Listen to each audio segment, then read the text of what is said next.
meteorologist Lisa Spencer. Thank you for joining me for this weather update here at WSMV4. We do have a cooler change on the way, and yes, a little different cooler change than what we had today. We also are looking at minimal chances of rain. We're going to take a look at both of those, also the latest on what's going on with Debbie, and we'll take a look back in time with on this date in weather history. So without further ado, let's get right to it. We'll start with our headline page for you. And topping that, it's going to be one more hot day is on the way. We do have a cooler finish to this week, and lower humidity is a part of that cooler air. But tomorrow we will have heat index values in the 90s once again. About 2 o'clock, 98 degrees, so right just really under 100 degrees for those heat index values. Again, there's that view outside.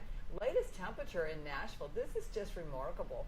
It's 79 degrees with a feels like temperature at 98. Not too shabby. Well, as we go from looking outside to seeing what we've got showing up with our temperatures all across the area and the latest on our radar image, here we'll start with those temperatures. And here we've got 79 degrees in Nashville as well as over in Lebanon. 83 degrees in Cookeville, 79 is the latest coming in from Camden. And of course the heat index. It feels like 90 over in Cookeville. You've had more sunshine today to the east, so your temperatures, your humidity making it feel even hotter. 93 degrees in Tullahoma. 80 is the feels like temperature right now in Dixon, 86 in Hohenwald.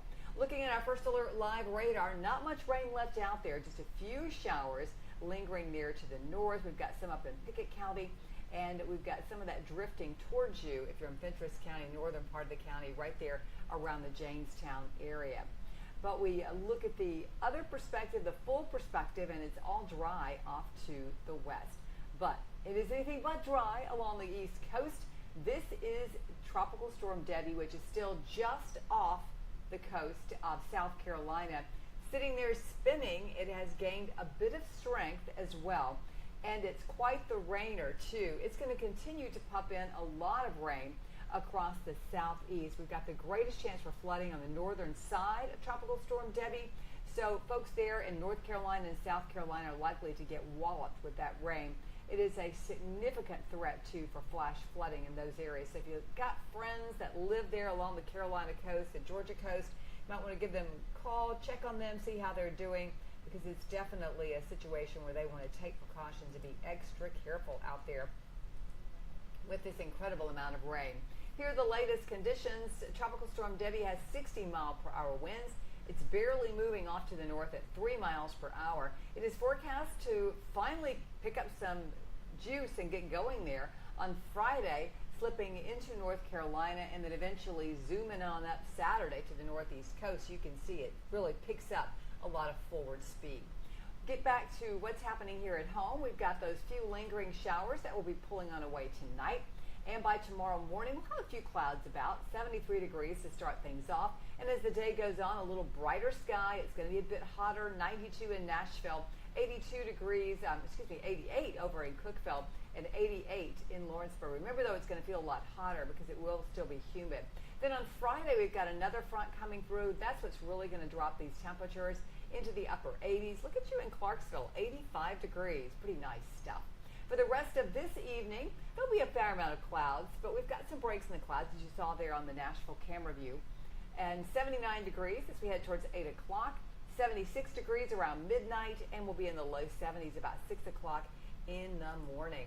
So there's what you can expect this evening. Tomorrow morning, getting the kiddos out the door, 73, feeling pretty muggy out there. 83 degrees with a partly cloudy sky by 10 o'clock and a brighter sky by 1, but building that heat to 89, 92 around 4 o'clock. Our first alert forecast for the next 7 days. I wish we had more rain in the forecast because it's so dry, but 92 and a dry day on Thursday, 88 for us on Friday. Just a fantastic weekend. Not only will we have cooler air in here, but it will also be a lower humidity air mass.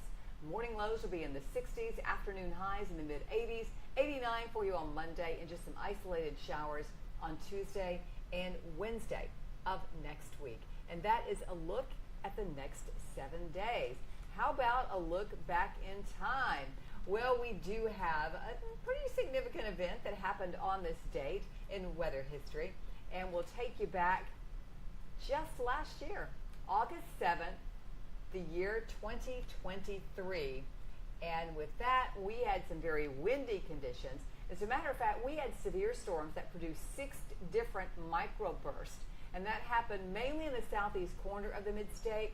The winds were estimated at 75 to 95 miles per hour. There was quite a bit of damage, too, in just concentrated area there across the southeast, with several counties dealing with those winds incredibly high. All right, well, let's leave you with another look at what's happening with our 7-day forecast as you make those plans over the next several days. We are going to see that nice cooling trend coming up for the weekend before we start to nudge back to something closer to average the beginning of next week.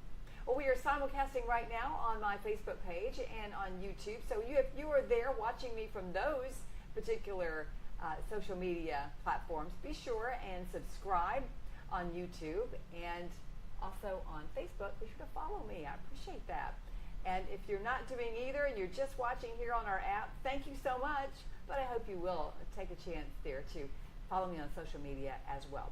I'll be coming up again tonight on WSMV4 on News 4 at 10 o'clock, which you can catch that streaming here as well on your favorite streaming service or on our WSMV4 app. Have a great night.